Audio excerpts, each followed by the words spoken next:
মেঘলাকে সাথে নিয়ে পুনরায় সালিমা বিল্ডার্স উদ্ধার করলো অনিক। এমনই একটি পর্ব দেখতে পাবে গরিব ঘর রাজপুত নাটকের দর্শকরা। এই পর্বটি দেখার জন্য অপেক্ষা করছে এই নাটকের দর্শকরা। তখনই অনিক বলেছে সালিমা বিল্ডার্স এর মালিক মেঘলাই, জাকির চৌধুরীর একমাত্র মেয়ে মেঘলা, সকল প্রমাণ খুঁজে বের করবো। কথা শুনে খুবই খুশি হয় মেঘলা। অনিকের এমন শপথ কোনোভাবে ভেস্তে দিতে দেবে না, সকল প্রমাণ খুঁজে বের করবি। অনিককে যখন মেঘলা অনুরোধ করে একবেলা খাবার খাওয়ার জন্য, তখন অনিক মেঘলার কথা ফেলতে পারে না। মেঘলা অনিকের পাশে বসে খাবার খায়। দৃশ্যটি ইতিমধ্যে গরিবঘর রাজপুত নাটকের দর্শকদের খুবই ভালো লেগেছে।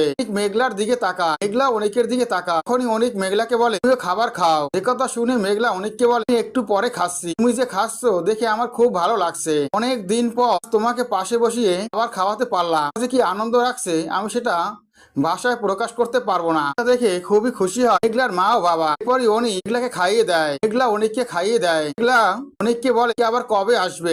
অনিক বলে সকল প্রমাণ হাতে নিয়ে বাড়িতে আসবো, তোমাকে সালিমা বিল্ডার্স ফিরিয়ে দিতে। এই আমি বলে রাখলাম, এতদিন পর্যন্ত প্রমাণ হাতে না পাচ্ছি, প্রমাণ করতে না পারছি তুমি সালিমা বিল্ডার্স এর মালিক জাকির চৌধুরী একমাত্র কন্যা, আমি তোমার সামনাসামনি হব না। এই কথা বলেই অনিক ওখান থেকে চলে যায়। অনিক বাড়িতে গেলে মিষ্টি জিজ্ঞেস করে তুমি কোথায় গিয়েছিলে। তখনই অনিক বলে মেঘলার কাছে গিয়েছিলাম, মেঘলার কোম্পানি রাতুল চক্রান্ত করে দখল করেছে, তো জানি মেঘলাই ওই কোম্পানির মালিক, প্রমাণ করতে হবে মেঘলা ওই কোম্পানির মালিক। মেঘলাকে বিল্ডার্স আবারও বসাতে হবে। বৃষ্টি বলে আমিও তোমার পাশে আছি।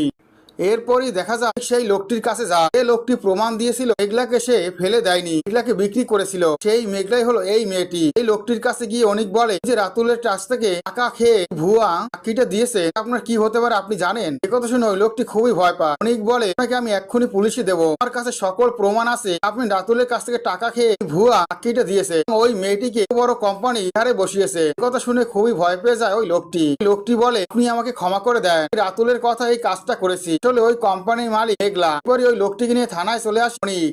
থানায় এসে বলে সালিমা বিল্ডার্স একমাত্র মালিক মেঘলা। এই লোকটি সাক্ষী দিয়ে অন্য একজনকে সালিমা বিল্ডার্স চেয়ারে বসিয়েছে, উনি আমাদের সালিমা বিল্ডার্স উদ্ধার করতে হবে। এরপরে মেঘলাকে সাথে নিয়ে পুলিশকে সাথে নিয়ে সালিমা বিল্ডার্স হাজির হয় অনিক। সালিমা বিল্ডার্স এসে সালিমাকে পুলিশ দিয়ে গ্রেফতার করে। আর অনিক বলে কত টাকার বিনিময়ে এই কাজটি করেছে, আপনার কঠিন শাস্তি হবে, এত বড় কোম্পানির সাথে বেইমানি করছে, আপনার কি হতে পারে আপনি একবার ভেবে দেখুন। এই কথা শুনে ভয় পেয়ে যায় নকল সালিমা। গরিব ঘর রাজপুত দর্শকরা এমন একটি পর্ব দেখতে পাবে। গরিব ঘর রাজপুত নাটকের প্রত্যেকটা আপডেট ভিডিও পেতে আমার চ্যানেলটি সাবস্ক্রাইব করে বেল আইকন অন করে রেখো। ধন্যবাদ।